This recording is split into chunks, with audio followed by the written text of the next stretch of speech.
So I'm excited to talk with you because we've gotten to know each other a little bit over the last couple months, just doing webinars and stuff Yeah. together through the work that we're doing with Mixmax.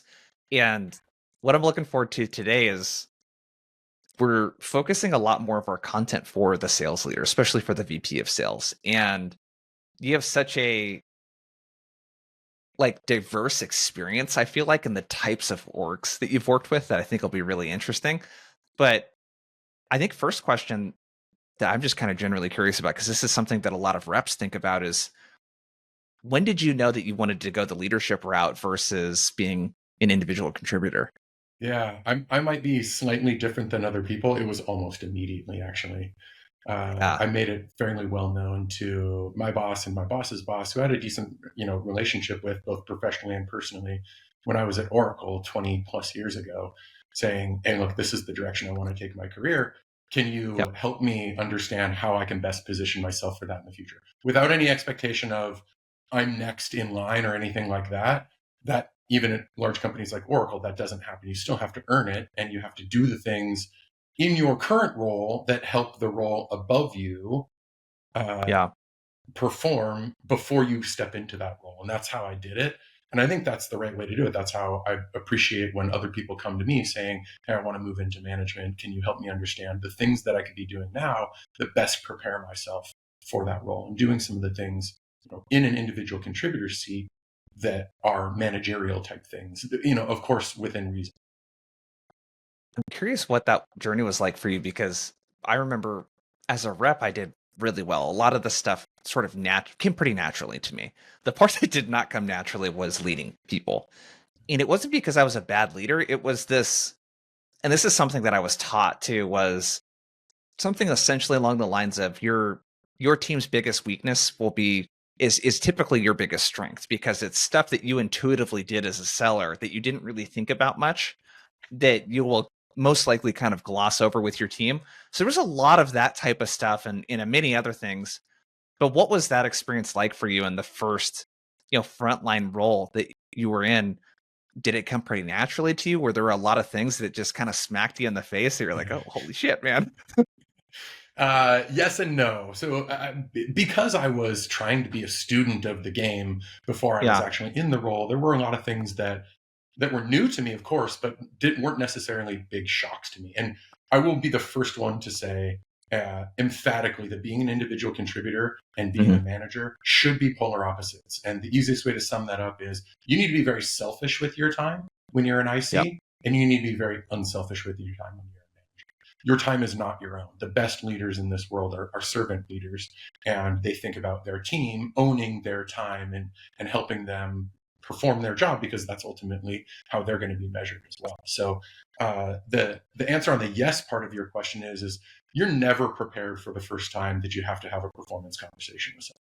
You're never Yeah. prepared for the first time you have to deal with some sort of HR thing that the managers are responsible for. So those things, the best way that you can do that is look for mentorship and people that have dealt with this in the past. Of course, Hmm. uh, within reason, you can't go talking to everybody about HR things that you're dealing with, but you can ask people how they've dealt with situations like that before, and that generally is the best way to learn, through other people's successes and failures. And I know we've got a litany of topics, and we'll talk about personal successes and failures in other parts of the business. But I'm a big believer in drawing from your experiences. And if you don't have those experiences, go find somebody who does have those experiences, and ask them, that you trust and is willing to share with you. Go ask them how they've dealt with it. Let's double click into that real quick, because I do see this a lot, at least in tech, with the customers that I work with, where it seems like the more senior you become, the less in-house training you get for that role. Like there probably was no formal training for you as a VP of sales on how to be a VP of sales. People just tend to kind of learn just by doing it, and usually failing a bunch. But I think mentorship, yeah, I hear kind of both sides of the equation of, yes, like you need to do this, and I also hear a fear around it sometimes, where people don't want to, like, you don't know who these people are and what they might say, and like how vulnerable can you be about the stuff that you need help with. But how would you approach this in your career, and what advice would you have for a VP of sales that's maybe doesn't have quite the experience yet that you have, that's just getting into it, that needs to find mentors, that needs help that they probably wouldn't get from their CRO or someone like that in the org. Yeah. I was very lucky in my career, and part of it was on purpose, and part of it was accidental. The lucky part being accidental was I just had people in my chain of command above me who were very free with their time and willing to be mentors. And the Yeah. purposeful part was is I sought out their leadership and I asked them for their mentorship, and uh, I got very lucky in that regard in a lot of different roles. And actually, you know, it's the easiest person for you to go to who's your direct manager and ask for that, but sometimes that's not the best person for you to go to. Sometimes the Yeah. best person is somebody that you don't have a professional relationship with anymore, right? A previous manager or something like that. And to get a different perspective, because your manager is going to manage you how they manage. Another leader is going to give you a different perspective that you may not get yourself.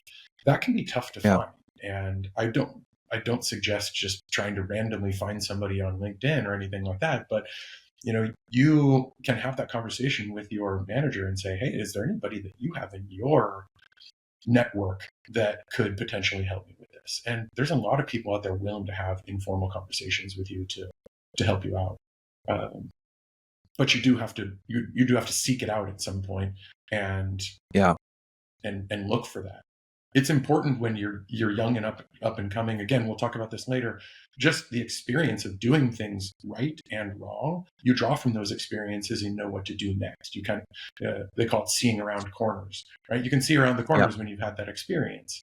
When you don't, you're kind of fumbling. You're kind of blindly walking through and figuring out what works. That's pretty dangerous to do when you're in a very high level leadership position like the VP sales.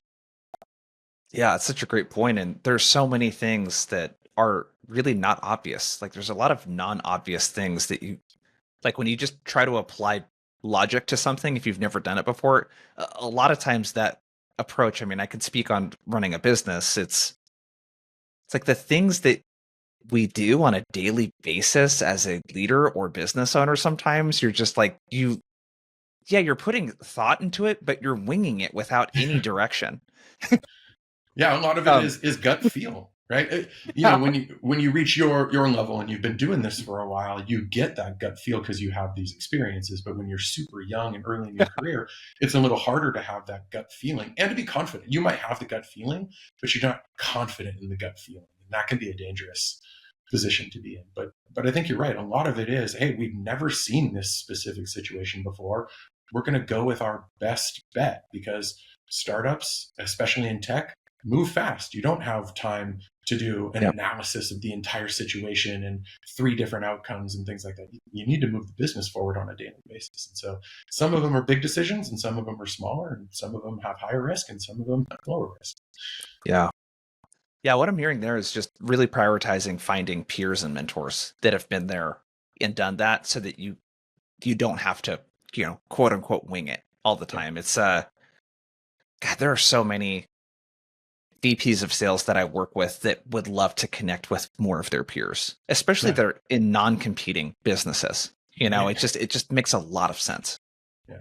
Yeah, a lot of the situations are the same, even if the industry is different or the business is different. Yeah. And you can learn, if you're a traditional sales-led organization, you can learn a lot from a PLG leader just on things Yeah. that they're doing and testing and experimentation that may work in your business. And so I highly encourage that. Reach out to other folks with different experiences that, again, aren't competing directly with you and find out what they're doing. Oftentimes people are happy to share their successes on what they're doing. Yeah. So let's kind of dig into our first kind of big topic around capacity planning. And this is a big part of a VP's role. And the companies that you've worked with are very interesting. It's like Google, Showpad, Trip Actions, right? WeFlow. You're at Mixmax now. It's like these are very different companies, very different sizes, stages, all of that kind of stuff. What has your journey been around basically answering the question of what does our headcount need to be this year? Because again, this is an area a lot of organizations, I feel like the bigger you get, the more they kind of wing it, or they just rely on paying a consultant $1 million to tell them what they should do. And there isn't really a process that they've gone through with it. But what's your experience with capacity planning and all of that kind of stuff? This is one where I have learned from mistakes, and I can tell you how not to do it. And I can tell you how I've found the best way to do this properly. Before I start on that, I will say that what I've learned and the mistakes that I've made make you feel guilty that you're playing with people's lives and their careers, right? If you overhire and then have to do a reduction in force, those are people's lives, right? And so I'm always going to be a little bit more on the conservative side when doing things that are people related. Testing and experimentation, budget wise, you can do tests and things like that as long as you know what your risk factor is. But I tend to be very conservative when it comes to hiring people, just to make sure that we don't have to make an opposite decision. So I can tell you mistakes that I've made. Early in my career as a VP of sales, I was pushed into this because the business was growing. The expectation was that we were going to have plenty of pipeline for these people to work and plenty of opportunity. It's not just about pipeline, but actual opportunity. Do we have enough accounts in our realistic addressable market? And there's a big difference for me between realistic addressable market and total addressable market, right? Yeah. Every founder raises money on total addressable market, but the product can only serve a realistic addressable market, whether it's because of geo or enterprise readiness or things like that. So those are factors that you have to really take into account before you start hiring a bunch of headcount. And I'll tell you how not to do it. Don't do it from a tops-down perspective solely. Of course, there's a tops-down reason to do it. This is what we believe that we can be at the end of the year, and this is how many resources we need in order to do it. But you need a bottoms-up perspective as well. So take reality into play when you start thinking about hiring people. And like I said, I'm always more on the conservative side. So I like to see our existing staff be at 90% plus capacity before we start adding more people to the mix. Yeah. And if you just add a bunch more people, the wrong way to do it is just to say, add more people and we'll get more pipeline and we'll close more deals. That's almost never the case, except in really, really high growth businesses where there's some really aggressive tailwinds. You need to make sure that you have all the things to support those people when you bring them on board. The training programs in place, the enablement, the ongoing ramp, and all these things that go into successfully launching a person into your sales team, whether it's an SDR, CSM, an account executive, a new manager. All these things need to be taken into account. You can't just think that it's going to happen because you hire those people. So that's one side of it. I mentioned something earlier, which I think is important because I think this happens especially to a lot of earlier career VPs of sales, is they get pressure from other people to go and do this, either because they just raised a bunch of money or it's time to grow. 2023 was a bad year. 2024 has to be our year. We've got to go do it this year. And so we're going to be more aggressive.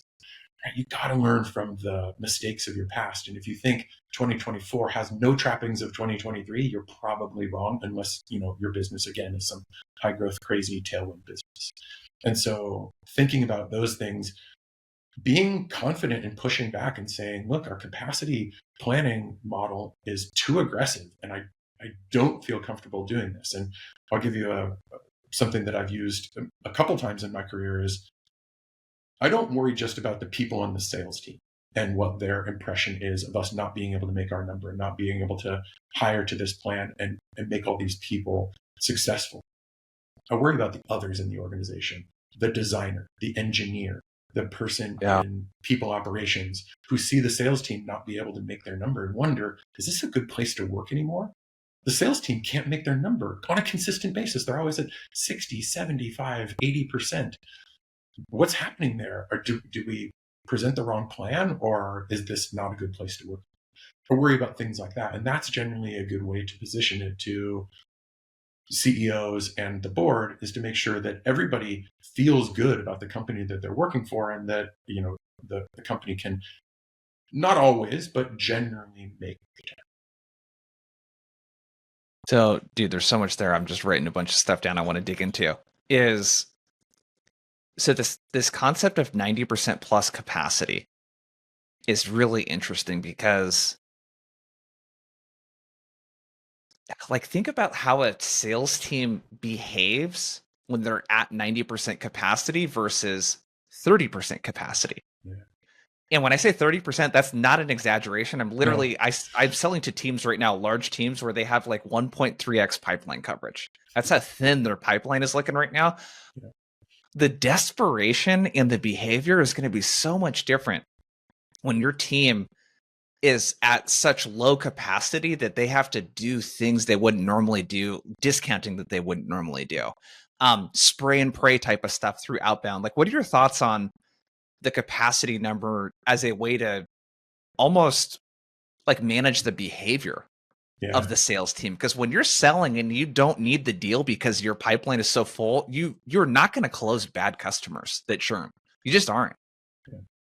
Yeah, you have that luxury. You're absolutely right. The behavior of a team that's at 80, 90% plus is very different. And so, this is a well-known phenomenon that's going on right now. And we've talked about this. Pipeline is not coming from external sources like it was. And what I mean by external is external from the AE. So our account executives have a pipeline generation goal themselves, right? They have to self-gen a certain amount of their pipeline in order to meet quota based on our sales math, just how we set up the plan. Some of it comes from our outbound SDR team, some of it comes from our marketing team and inbound SDRs, and some of it comes from our existing customers in expansion opportunities through our CS team. And so there's 4 different ways that pipeline can be generated. And when you're at 90% plus, a lot of the work that you're doing is working deals and not necessarily prospecting for business. And so you need to stay close to your team to communicate that, hey, we're going to hire more people. And so that means that your pipeline generation efforts are going to need to go back up because we're now going to split this inbound SDR generated and CSM generated pipeline between another person, right? And so let's say you've got 6 people on your team and you add a 7th, right? Now they have, gosh, I should have done this with better percentages because I'm bad at percentages. Now you're going to have 16% less Yeah. of all these things. So your pipeline generation efforts need to go up by that much Yeah. more to account. And so you're absolutely right to call that out. And I think just staying close to your team on when you plan to hire those people and just being transparent with them is really important because they will need to change their behavior. I love what you said about desperation. And I think that there's a lot of teams out there right now that are putting opportunities into their pipeline because they're desperate, because they want to bring something to their pipeline review and say, I've got these opportunities. It's okay with me on self-generated opportunities that we talk about, those kind of like stretch or fringe use cases, as long as they don't make it into SQO, right? I want our account executives to be just honest with themselves about the potential for this deal to close. And we look at their own self-generated win rates as well. So if their self-generated win rates are in the 4 or 5%, that looks bad on them. They want them to be at around industry standard of 20, 25%. And so I don't care that they win every single deal they put in their pipeline, but they shouldn't be putting so many stretch or fringe opportunities in there that they're losing a lot of them, because then they're just wasting their time. And that's no good for anyone, right? Show up to the pipeline review with a bunch of deals in your pipeline that you know are not going to close. You're wasting your manager's time now too, having to vet through them. So I'm a big believer in allowing them to look for those, the next use case that could be the next big thing, without the expectation that they're going to go all in on that and now find some fringe use case that hasn't worked in the past. So let's kind of keep the conversation going around capacity planning. So there's this concept of 90+% capacity. There's this concept of really kind of thinking about the pipeline and how much of it needs to be self-sourced, which we can dig into in a second. The part I want to ask you about is there a method or framework that you've used at Mixmax, let's say, because you guys have this sort of conscious hiring approach that I really love. Again, if you're speaking to a VP of sales, which a lot of the customers I work with are, some are the size of Mixmax, some are much larger, some are smaller. They have 3 or 4 account executives and they're starting with that. For someone maybe in that position, that is having that serious conversation with their CRO or CEO or the board around scaling. Is there a method to that that you use at all? Is there two or three kind of principles that you might look at, answering questions like how much I should try to grow, how many people I should hire, um, how I could determine what our capacity is, maybe if someone doesn't really know how to calculate that? Any any advice that you could give someone in that position?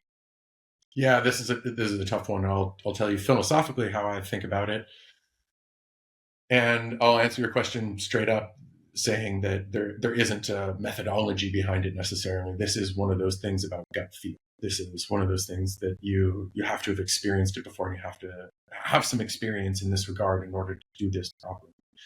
And the way that I think about it is, tops down perspective. Let's look at what's realistic for a business our size. How many years have we been in business? How many existing customers do we have? How much did we grow last year? Did we grow last year? What's the expectation that a decent year looks like this year? Good, better, best, right? Have Yep. those three kind of targets. I wouldn't set your capacity planning based on the best case outcome. I would set it maybe on a good outcome and then adjust as you go. And like I said, I'm not a fan of making mistakes on hiring, over hiring. I personally would rather be conservative and then grow into it and adjust higher, just because I think that expectation setting is a lot easier in that regard. However, you may get some pushback from the board or from executive management saying, look, we just need to grow faster. That's why it's always important to do an exercise on what's realistic for the business. So let's talk about that last piece of, because this is something that you've had to have in multiple roles, I would assume, these Yeah. conversations with the board, the exec team.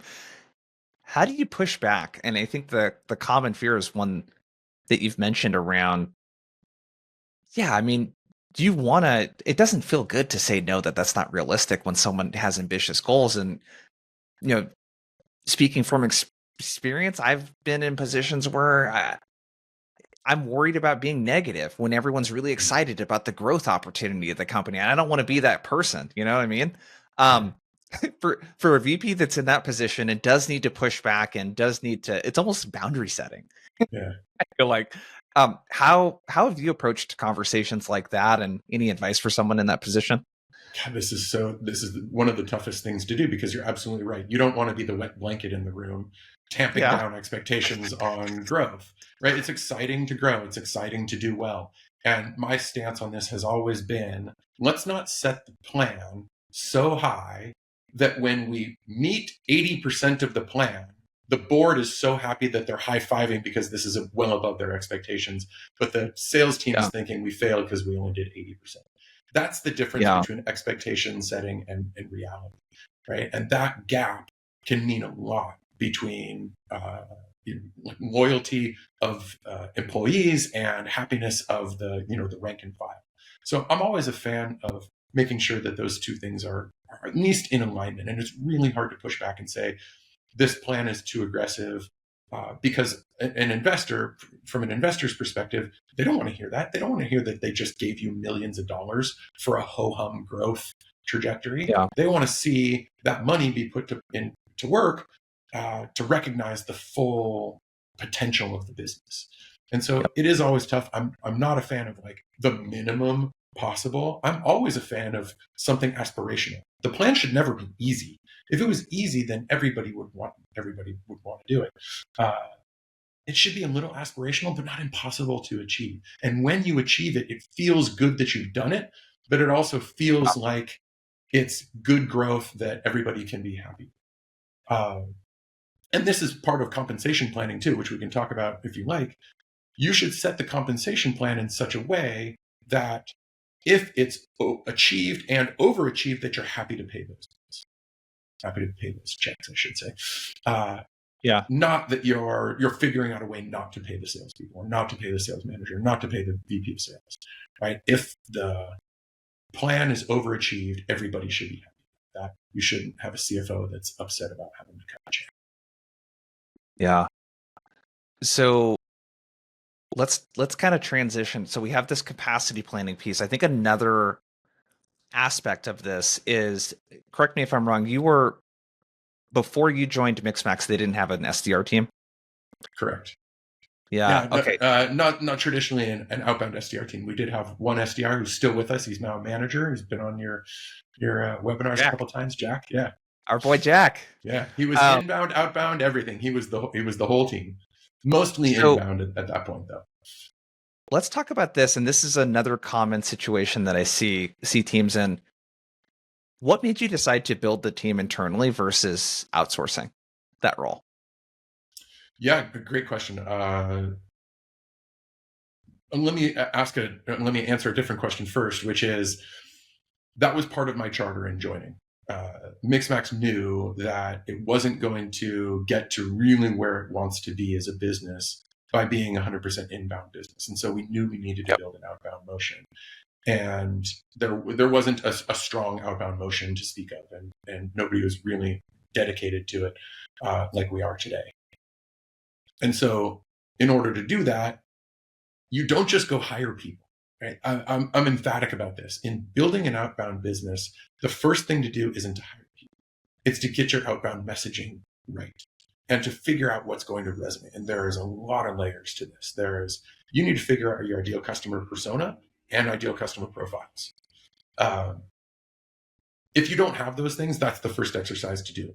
Who is our message going to resonate with? What is our realistic addressable market, and who should we be going after?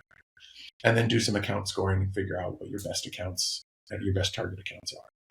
Then you need to go to messaging, and then you need to figure out what's going to resonate. Why are our customers using us today? What's resonating with them? Why are they happy? Let's use that in our outbound messaging to try to attract more customers. And there's always a component of social proof. So you want to have some good case studies and stories and things like that to share. I'm a complete believer that marketing can be your best asset in outbound prospecting, right? A lot of people don't associate marketing with outbound necessarily, but if your marketing team is generating good content and creating great air cover and awareness and brand recognition in the market, then your outbound messaging is probably going to be better received, and it won't be the first time that they already when you go outbound. And then if the messaging resonates and you do outbound well, they're going to have a good impression of the company. And it might not be the right time. In fact, only like 5 to 6% of the market is actually looking for your solution at the time. And so 95% of the time, it's going to be not the right time. But when it is the right time, you want them to have a good taste in their mouth about you, so to speak, a good impression of you. And so I'm a big believer in outbound being an extension of marketing, in that you are seeding those conversations to have at some point in the future. And sometimes you run into people who are interested in having the conversation right then and there. And those are great. Convert those into SQLs and then SQOs. But oftentimes, and we've seen this a lot at Mixmax, we outbound to somebody and they come back 6 months later. And it's not because we sent them another sequence. It's not because we lobbed a call into them. They come inbound at that point because we did good outbound 6 months early. Yeah.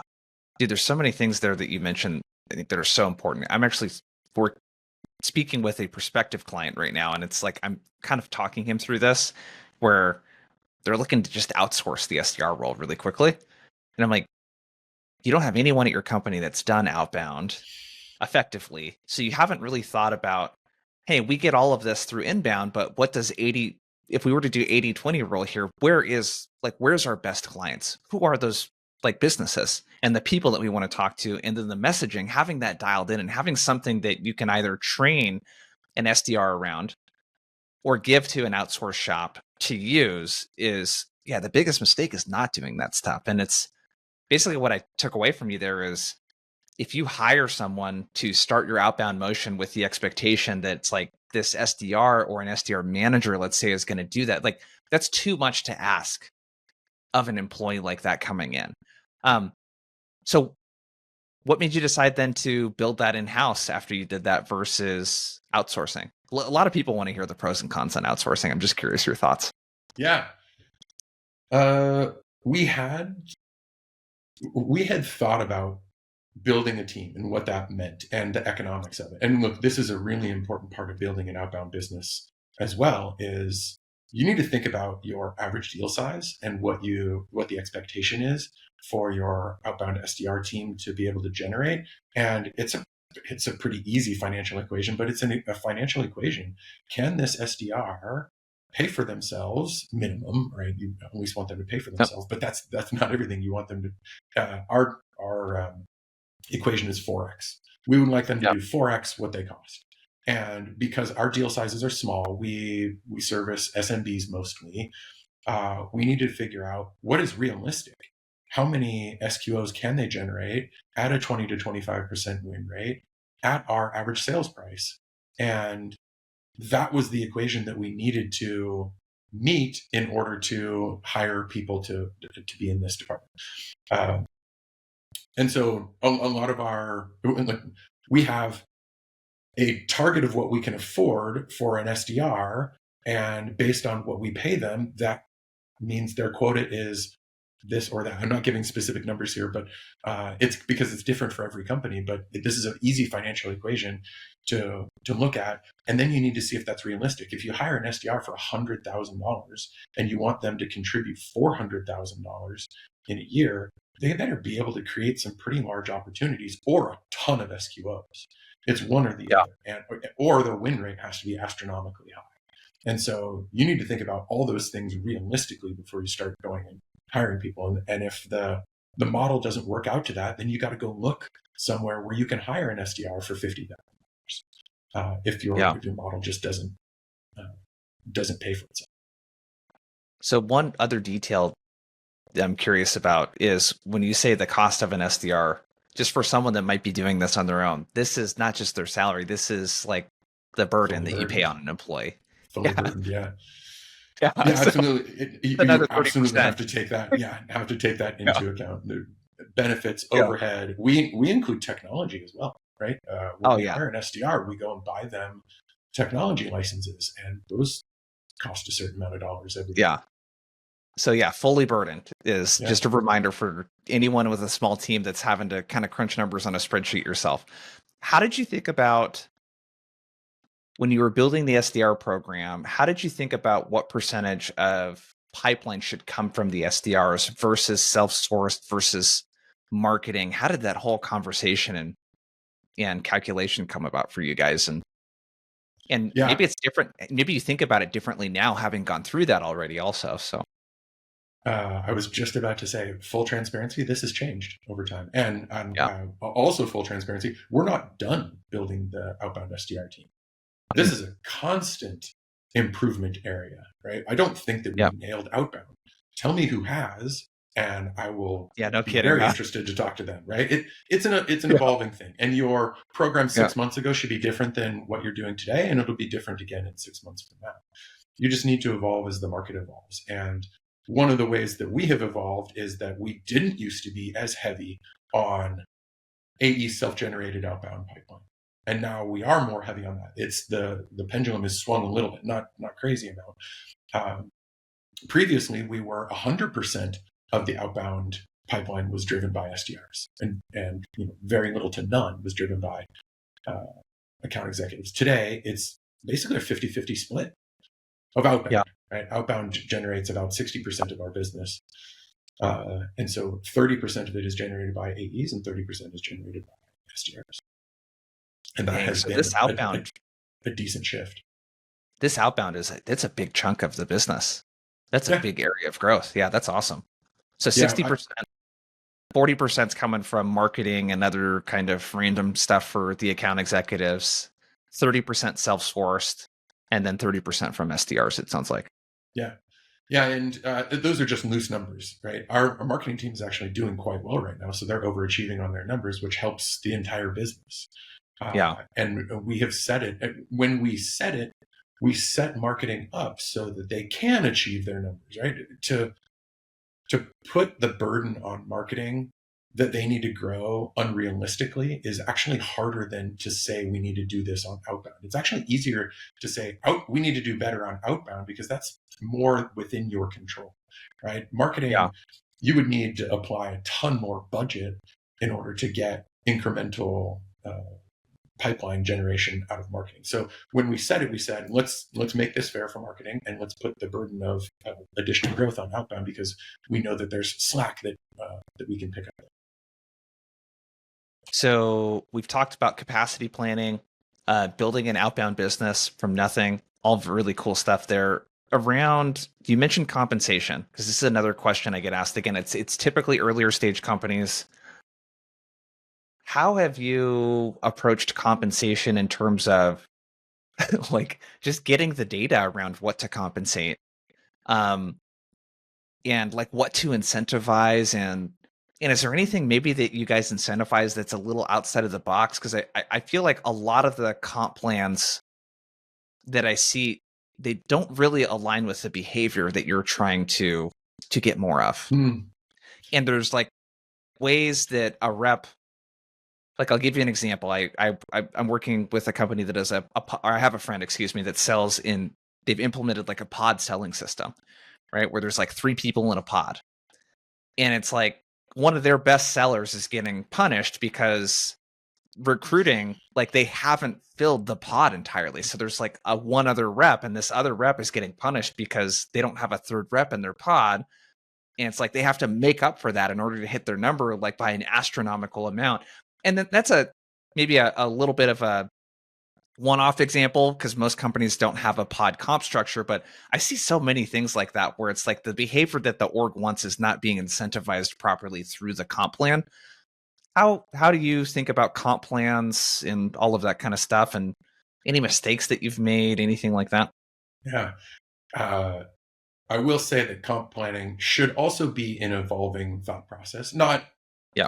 quarterly, not even semi-yearly, but as you go along. I've been at Mixmax for 4 years, and we've had 4 different comp plans, not completely different, but we tweak it every year. And what you said really resonated with me: behavior that you want to drive. I consider that alignment.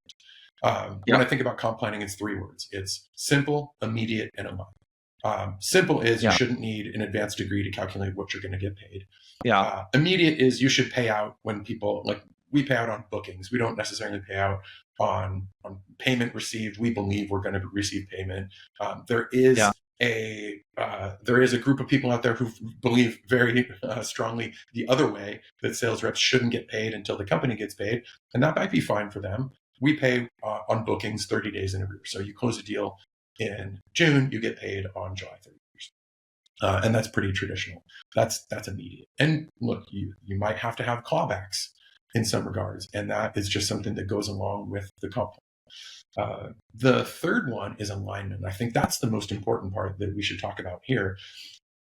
I mentioned earlier that the CFO should be happy to cut a check, right? That's the alignment part. If you get that right, and a sales rep or a manager or the VP of sales absolutely crushes it, the CFO should be, happy to cut that check, because the company has made up so much more than the individual contributor, manager, or VP did. And there are certain ways to tweak this. So we incentivize on a couple of things. We think that expansion deals are a little easier to sell than net new deals, and so we compensate a 1.2x on net new deals, and we compensate a 0.8x on expansion deals. That's just how we do it. So we find a percentage that each sales rep is going to get paid commission, and then we put either accelerators or decelerators on those things based on what we want out of our sales reps. Do we want expansion revenue? Absolutely. That's why we still compensate on it and don't say you get paid 0.1x on it, right? We still want them focusing on that, but it's a little easier, and we want them focused on net new business. So we incentivize and accelerate. Love it. So simple. If we could go through these, so simple, are there examples of things that you've seen in comp plans that are not simple? Just so a person listening might be like, oh man, we're doing that, and maybe we shouldn't. Yeah, I'll go to trip actions, and this made sense for trip actions. So I'm not going to say this is wrong, but this wasn't simple at all. A sales rep would close a customer, and there's no money associated with closing that customer. The customer doesn't cut us a check for use of the technology. It is 100% pay for it's utilitarian. And so the sales rep wouldn't get paid until they start spending on the platform. And there's no way for a sales rep to predict what they're going to spend on Yeah. the platform in any particular month. And then on top of that, they only got paid for 3 months worth of spending. And then after that, they had to go fill up their bucket again with another deal. It was so convoluted and so complex that we spent hours talking about compensation at the end of the month to make sure that it was correct. And there were always questions about it because it was calculated by finance and sales operations, and the sales rep really had no predictability or had no idea what kind of check they were going to get cut. And oftentimes they spent a ton of their time going back to make sure that it was accurate, which is time spent away from doing what we're paying them to do. And so in a lot of ways, it was really frustrating. And I'm sure that they have gotten better. This was 4 years ago now. I'm sure they've gotten better and more transparent, all those things, which is really what you want. But there was a lot of cruft in that process. And that's not what you want. You don't want sales reps taking their time away from selling deals to figure out their own comp and then challenging it and spending everybody's time going back. Got it. So simple. It should be very easy for them to understand. The immediate part makes a lot of sense. And it sounds like there's kind of a couple different philosophies there around when the timing of payment happens. In terms of the aligned piece of that, is there anything else that you've seen in your career? I think the one that I love is incentivizing net new business. I mean, that's I can't believe how many orgs don't do that when pipe gen is such a focus for them. I'm like, yeah, just pay a little more for it. It'll happen. Like your reps, they want to make money. Yeah. Is there any other examples? My favorite analogy here, and not analogy, but my favorite story here is around a book called Freakonomics. And essentially, if you've read it or heard about it, it's human behavior is based on incentives. And there is no better example of this than sales humans. Right? Sales humans will do exactly what they're incentivized to do. In fact, they'll figure out ways to do more because they're incentivized to do it. And tell them what you want them to do. Make sure that it's the right thing for the business and that the business is going to benefit from it. And they'll go and do it. They'll figure out a way to do it. Just on your story about pod selling and misaligned expectations. I've seen this done in the past as well, where with the best intentions, you will pair up an account executive and an SDR. And they are partners, right? The SDR generates for this account executive only. Well, now your fate is tied to somebody else's performance pretty directly. And sometimes that's great. And you want it for all sorts of the right reasons, right? You want the account executive to impart the knowledge on the SDR and for them to really have shared goals and go after the same things and feel good when they achieve them. However, what if you have a bad SDR or a bad AE? That person's success or failure, that person's paycheck is in that other person's hand. And that's tough. That can be hard. And that's why I've always been more of a fan of shared resources and not necessarily matching people up one-to-one. And so that pod structure can work in a different way, a completely different way, right? You've got 3 account executives and 3 SDRs, and they're matched up with one another and they generate pipeline for one another, but they're not matched one-to-one. And the AEs aren't in a pod by themselves with a number for all 3 of them. I would never propose that. I can't say never. I should never say never, because sometimes the business dictates that that's the right thing to do. But in businesses that I've seen, I wouldn't want to do that. Gotcha. Before we take off, I got a couple of random questions for you. I'm curious if you could go back and give yourself advice to your Kyle, first time VP of sales, knowing what you know now, what advice would you give yourself? I know what I would tell myself, not first time VP of sales, but I'll answer that question in a second. I would tell myself specifically to get into startups soon. I really enjoy it. I don't regret any time at large companies. I think I learned a lot about what good looks like and fundamentals and working with big teams. And I just enjoyed being in startups so much more. And for all of the kind of corny and cliche reasons, you feel like you have impact.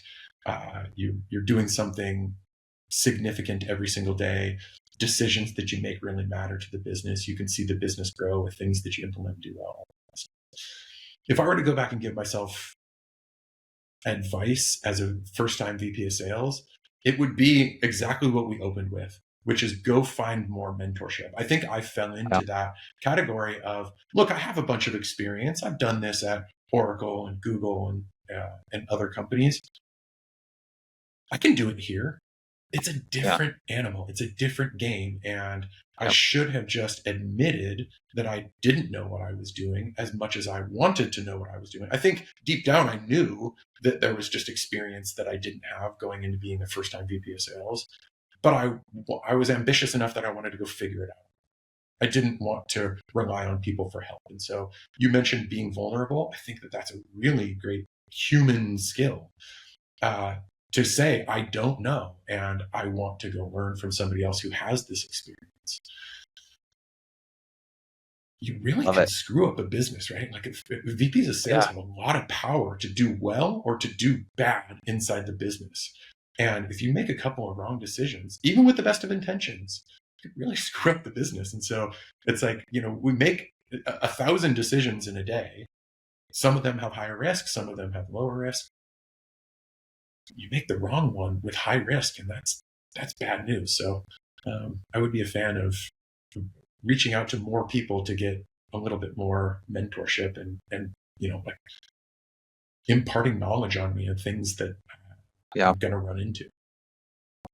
Is there a daily or weekly habit that you would say has contributed to helping you become a better leader, whether it be something in your personal life, like related to diet or exercise, or even something in your work life around how you structure your days or your weeks or anything like that?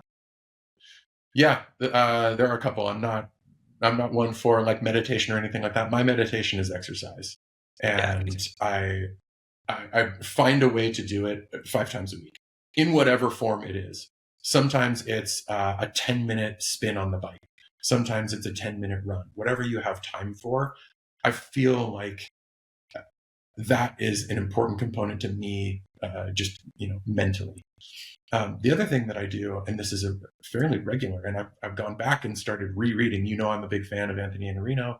I read Yeah. a lot of sales books, as many as I can consume, and I listen to them on walks with the dog. I read them in real book form. I'm not a Kindle reader.